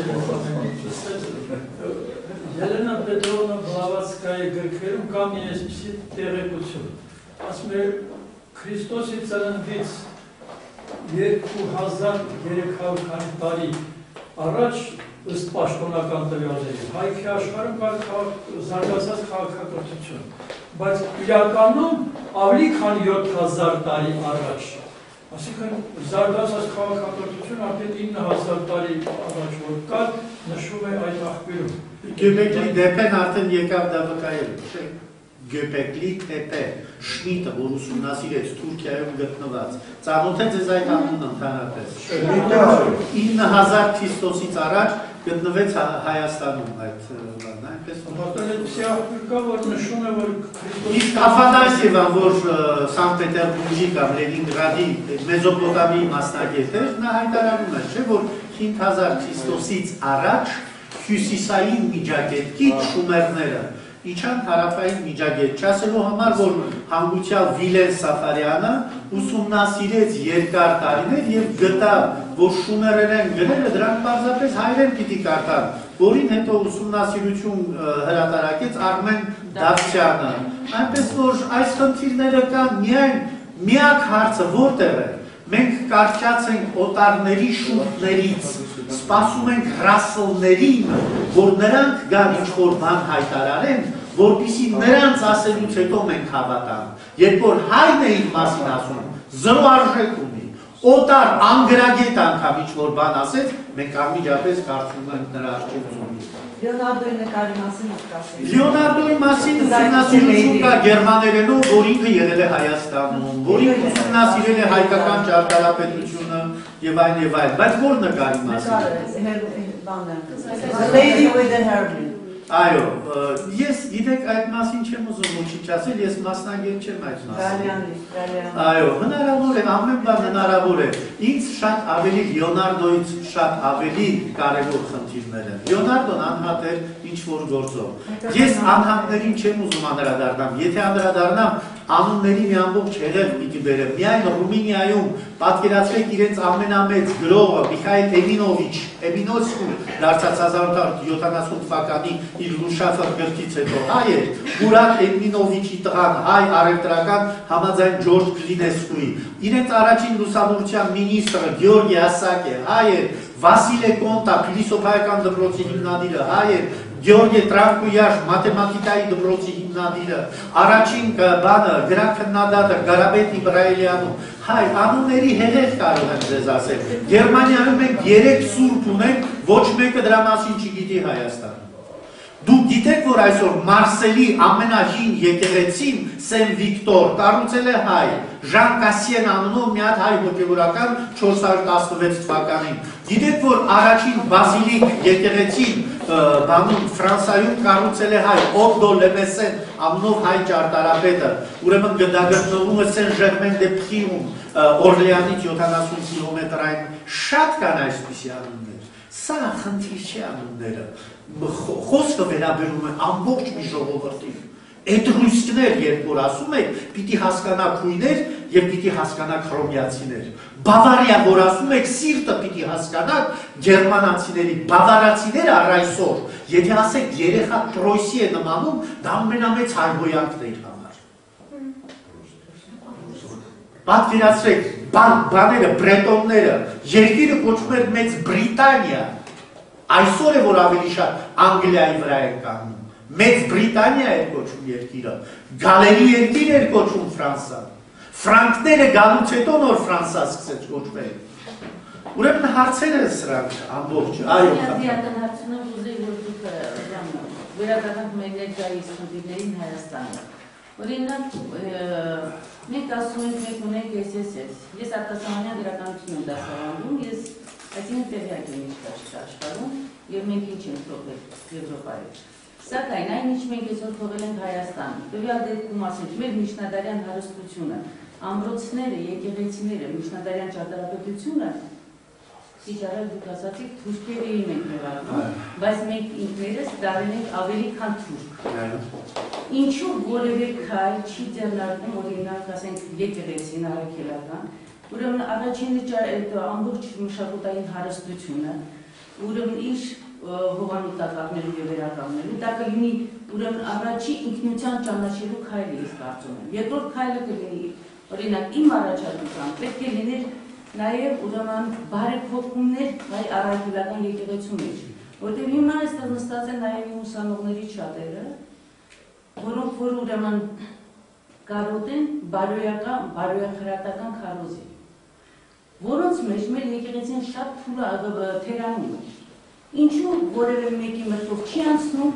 ուրեմն ռեֆորմացիա անցկացնել, որտեղ երրորդ դարից չորրորդ դարից առ այսօր մենք մարդ չենք շարժել այդ ուղղությամբ, աշխարհը շարժվում է առաջ, մենք դոկում հետ ենք գնում երրորդ-չորրորդ դարի քարոզներով մենք ուզում ենք 21-րդ դարի քարոզացի կրթել, ինչև երբ։ Ուրեմն քանի որ այսօր իմ նյութը ավելի վերաբերում է մեր ժողովրդին։ Հասկացա, բայց ասենք, քանի որ ձեզ միշտ չենք տեսնում, ուրեմն ձեզ մի բան ասեմ, ամբողջ խնդիրը որտեղ է։ Երբ որ չգիտեմ ինչու մենք խոսում ենք հայ եկեղեցու մասին, մոռանում ենք, որ մենք հայ եկեղեցի ասելով պիտի չհասկանանք միայն հայ հոգևորականին։ Հայ եկեղեցի նախ ժողովուրդն է։ Ժողովուրդը ինքն իրեն քարոզ պիտի անի։ Ուրեմն հայ ներողություն։ Ժողովուրդը ինքը իրեն քարոզ պիտի չանի, այլ ինքը իրեն պիտի զգա տերը իր եկեղեցու։ Երբ որ դուք գնում եք եկեղեցի այն ժամանակ, երբ որ հավես ունեն, տրամադրություն եկա, որովհետև այսօր երազի մեջ չգիտեմ եթե ես պիտի գնամ անընդհատ երրորդ դարի քարոզը լսել, ես ինչ պիտի գնամ։ Երրորդ հազարամյակի քարոզ կա կամ աղոտ կա, որ այսօր շատ արդիական է։ Այո։ Ուրեմն ամբողջ խնդիրը որտեղ է։ Դուք եկեղեցի գնում եք Աստծո հետ ձեր կապը վերահաստատել։ Գնում եք զորանալու համար։ Եթե դուք գնում եք հոգևորականի համար, սխալվել եք։ Ես ձեզ ասեմ, մենք այսօր, քանի որ առատացել է Հայաստանում աղանդավորական շարժումները, եւ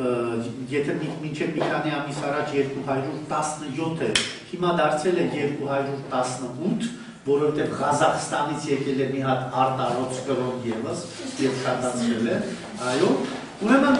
մենք վարժվել ենք, որ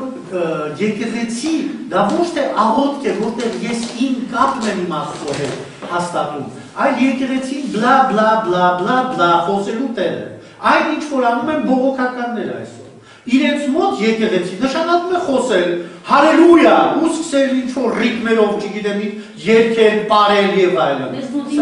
Ներողություն, սա եկեղեցի չի։ Մեզ համար եկեղեցին խորհուրդ է։ Հա եկեղեցին նույնիսկ ոչ օրթոդոքսյան, ոչ էլ կաթոլիկյան, այլ չափից ավելի ճոխությունը չվերցրեց, որպեսզի կարողանա ամփոփվի մարդը իր ներաշխարհի Քրիստոսի վերածում։ Եթե ներողություն, երբ որ դուք խոսում եք, ես ձեզ չէի տալու։ Ուրեմն Քրիստոս ասում էր, երբ ուզում ես աղոթել, մտի քո ներաշխարհի մեջ եւ աղոթի Աստծուն։ Եթե ես պիտի ձև դարձնեմ իմ աղոթքը դադարում է ձև լինելուց։ Մենք պիտի պահենք այս իմաստը։ Եվրոպական օրինակներից մի բերեք, ես կշտացած եմ Եվրոպայի այդ ձևական եկեղեցուց, որ այսօր կանգնած է քրիզի առաջ։ Կաթոլիկ եկեղեցին գտնվում է քրիզի առաջ, լութերական եկեղեցին գտնվում է քրիզի առաջ, ես չեմ ասում մյուս բաները աղանդավորական շարժումները։ Սա է ամբողջ խնդիրը։ Մի կարծեք, որ չգիտեմ ինչ քարոզ խոսելով հավատացյալը պիտի հավատացյալը իր ներսում պիտի հավատացյալ։ Եթե ներսը դատարկ է, ոչ ոք կարող է ինձ լրացնել։ Փնտրողը միշտ էլ գտնում է։ Եհովականները փնտրում են եւ գտնում են։ Այո, որովհետեւ 50,000 հայ հիմա Եհովական է, այսինքն դուք էլ ինչ 350,000-ի մասին եք խոսում։ Մենք նորանում ենք մի բան նախ Եհովայի շարժում, Եհովայի շարժումը դա կրոնական շարժում չէ։ Դա կրոնական շարժում չէ։ Դուք գիտեք, որ Եհովայի վկան իրավունք չունի նույնիսկ աղոթելու։ Եթե դուք որպես Եհովայի վկա ուզում եք աղոթել, պիտի նամակ գրեք Ամերիկայում գտնվող կենտրոնական կոմիտեին, որը կոչվում է Եհովայի խողովակ։ Եվ Եհովայի խողովակը պիտի Եհովային ասի Հայաստանից եկել է մի նամակ, ուրեմն եւ այսինչ տիկինը կամ այսինչ պարոնը խնդրում է, որ իր հեռախոսի լարերը չգիտեմ ինչ լինի։ Սա աբսուրդ է, աբսուրդ։ Սա ամբողջը քաղաքականություն է, որը կրոնի հետ կապ չունի։ Առաքելական եկեղեցու վերաբերվում է կավետանշականի, իրենք ասում են, որ քույր եկեղեցի են եւ այլն, որոշներից լսել եմ նման։ Ուրեմն քույր եկեղեցի չէ կոչվում։ Համաշխարհային եկեղեցիների խորհրդի անդամ յուրաքանչյուր անձ համարվում մյուսին քույր եկեղեցի։ Բայց այդ բոլորը ավելի խաղ է, ավելի քող է, քան իրականության առնչվող որևէ բան։ Այսօր ոչ մի ֆանատիկ, վերցրեք վրացիները, որ մինչև 607 թվական մինչև Կյուրոն պատրիարքը հայ եկեղեցու անկախտելիությունն էին, այսօր նրանք հայ եկեղեցուն համարվում են հերետիկոս, որովհետև հայ եկեղեցին չի ընդունել Քաղկեդոնի ժողովը, որովհետև հայ եկեղեցին չընդունեց Քրիստոսին երկու տարաբնույթ էությունների բաժանելու բանաձևը։ Եվ նրանք այսօր մեզ հայտարարում են ոչ ուղղափառ։ Սա է ամբողջ խնդիրը, ուրեմն քույր եկեղեցին գեղեցիկ բառեր են։ Ֆրանսա, Մարսել, խնդրեմ, որտեղ ես էի պաշտոնավարում բոմով, մարդիկ եկեղեցի են կառուցել գմբեթով, վրան խաչ, մինչդեռ բողոքականներ իրավունք չունեն խաչ դնելու, նրանք դնել են միշտ ակլոր, բայց որպեսզի մարդկանց խաբեն, գեղեցիկ գմբեթ են սարքել, վրան էլ խաչ են դրել եւ ասում են տարբերություն չկա։ Ուր է տարբերություն։ Հասկանում եք, սա է ամբողջ խնդիրը։ Եվ մի հավատացեք, որ որևէ մեկը շահագրգիռ է մեր հոգու փրկության։ Ոչ ոք շահագրգիռ չէ։ Հիշեք մենք խոսք, Պասկևիչը ասեց, Լորենց Արաբիացին վերակրկնեց, մեզ Հայաստանը պետք է, առանց հայերի։ Իսկ առանց հայերի Հայաստան կարող ես իրականացնել, և դու հային դարձնում ես իր թշնամին։ Անդրանիկ ասում է ոչ մի դուշմանի փամփուշտ ինձ չի կպնի, եթե այդ փամփուշտը հայը չարձակի։ Ուրեմն ամենավտանգավորը հայի համար իր դիմացի դավաճան հայն է։ Լհիշեք, ով էր հայ ամենամեծ թշնամին համաձայն մեր ջոջացտան Մսրամելիքը, որը Մհերի տղան է։ Շատ լավ, ուրիշ հարցեր։ Այո։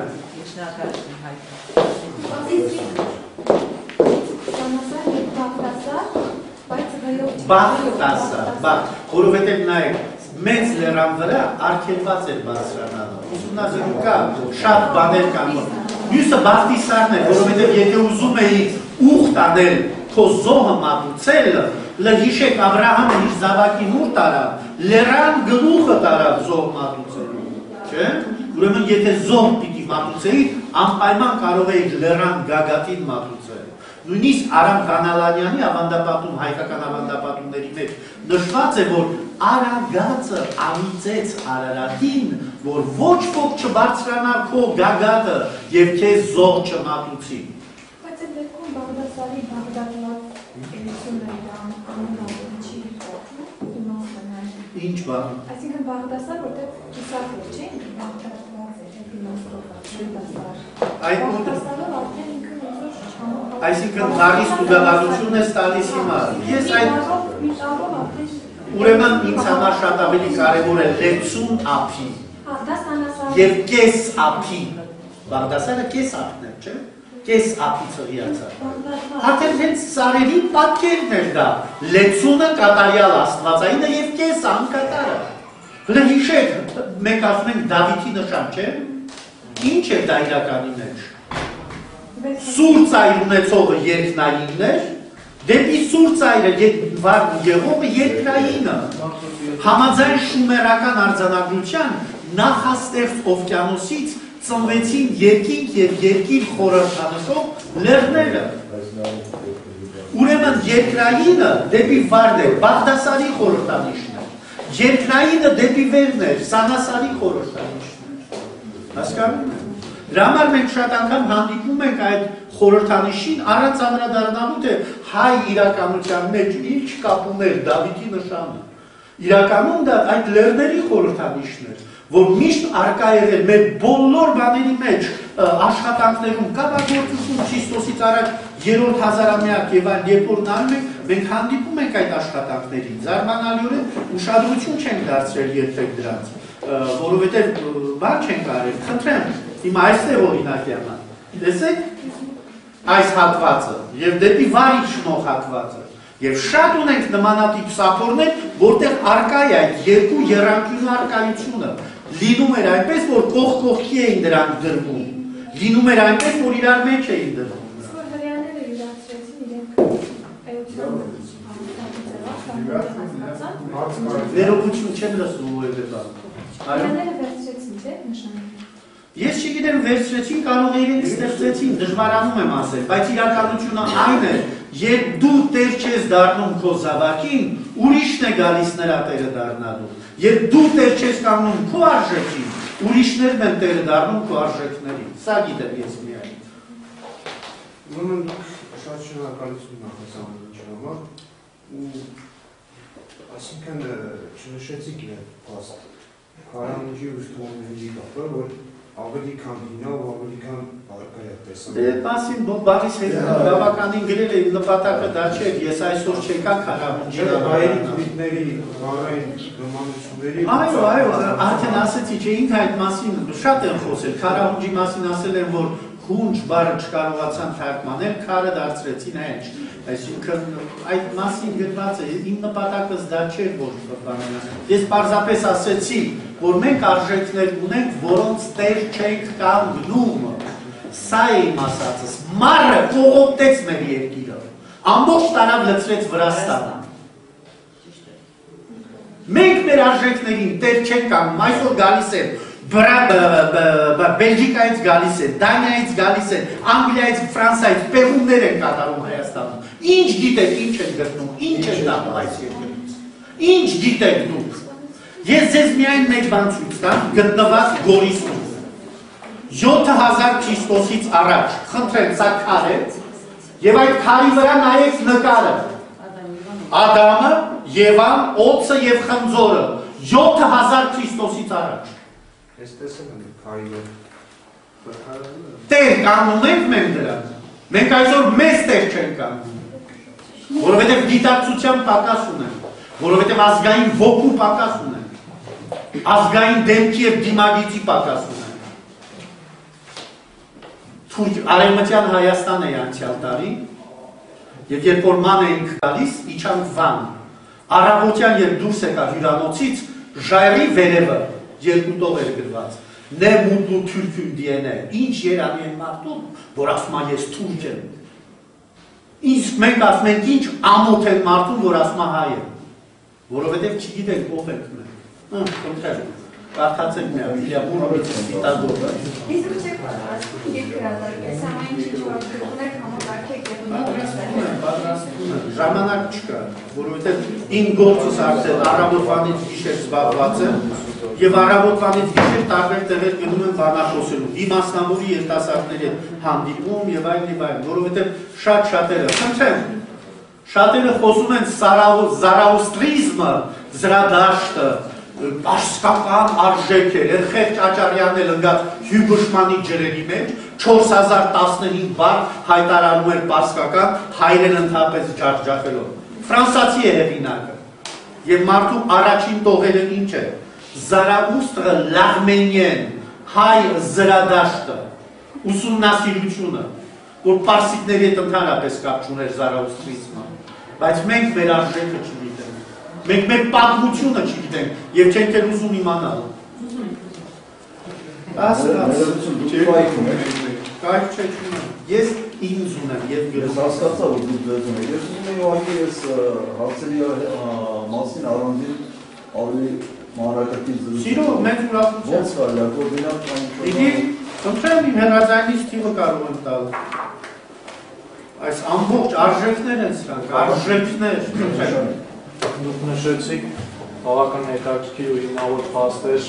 բուդդիզմի հայկական ծագման մասին, քիչ առաջ էլ զրադաշտի հետ կապված։ Ես էլ տեղյակ եմ հերթին իսլամի հայկական ծագման մասին, երբ որ Սարգիս Քահանան Մուհամեդի գրագիտության պակասի պատճառով իր ձեռքով գրել է Ղուրանը։ Ինձ կասեք տեղեկություններ հնարավոր արդյոք որ քրիստոնեությունը ևս Հայաստանի հայկական ծագման կամ որոշակիորեն Հայաստանից դուրս եկած կրոնն է։ Իհարկե ես ձեզ մի բան ասեմ, այն որ քրիստոնեության ամբողջ հիմքը հրեական կրոնն է, որևէ կասկած կա, որ հրեությունը, այսինքն ինքը հրեական արմատներ ուներ։ Մենք մեր դժբախտությունը որտեղ է, ոչինչ գիտենք նախաքրիստոնեական Հայաստանի մասին։ Ցավը հասել է այնտեղ, որ մեր ամեն ինչը հայտարարում ենք ոչ հայկական։ Հայ եկեղեցական երաժշտությունը օրինակի համար, հայ եկեղեցական երաժշտությունը հայտարարում են բյուզանդական։ Ես բյուզանդական երաժշտությանը ծանոթ եմ, լսել եմ ինչպես են նրանք երգում, բացարձակապես որևէ առնչություն չունի։ Այն որ հայերը իրենց ամեն ինչի մեջ 12-ը սուրբ թիվ էին հայտարարում, մենք հանդիպում ենք ամեն ուժը։ Ես ձեզ մի հետաքրքիր բան ասեմ։ Ես բավականին ժամանակ աշխատել եմ հայոց լեզվի, հայոց գրերի կամ տառերի ծագումնաբանությանը վերաբերող խնդրով։ Ինչու՞։ Որովհետև այն ինչ որ մենք ունենք որպես տառեր, ըստ որոշ գիտնականների, չասեմ որոշ գիտնականների, պարզապես Լևոն բանը կար, անուն ինչ էր, մատենադարանի տնօրենն էր, Խաչիկյան, Լևոն Խաչիկյանը մի ուսումնասիրություն ուներ, որը վերաբերում էր հայկական հմայագրերի։ Այդ թուղթուգի, մուղթուգի եւ այլն որ կոչվում է, հենց դրանց։ Եվ այնտեղ շատ հետաքրքիր մի բան կար, այսպես ասենք։ Ուրեմն պատմվում է, որ Սողոմոն իմաստունը դեղի հարցնում է, դուք ինչպես եք մարդկանց վատություն անում։